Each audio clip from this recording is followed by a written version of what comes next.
Dapat po pala mga kapatid, nasasanay tayo sa kahirapan sa buhay o kapighatian sa mundong ito po mga kapatid, kasi ang kapighatian ay gumagawa ng katiyagaan po mga kapatid, at ang katiyagaan ay pagpapatunay ng pag-asa spiritually po mga kapatid, kasi nakasulat sa Roma 5:3 hanggang 4.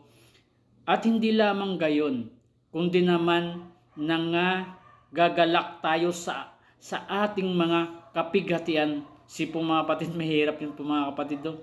Nangagagalak ka sa kapighatian, na lamang ang kapighatian ay gumagawa ng katiyagaan.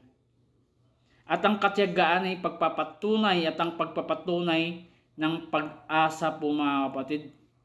Mga kapatid, umasa tayo sa Diyos at gumawa tayo ng katiyagaan, kasi ang katiyagaan nagsisimbolo po ng pag-asa spiritually po mga kapatid.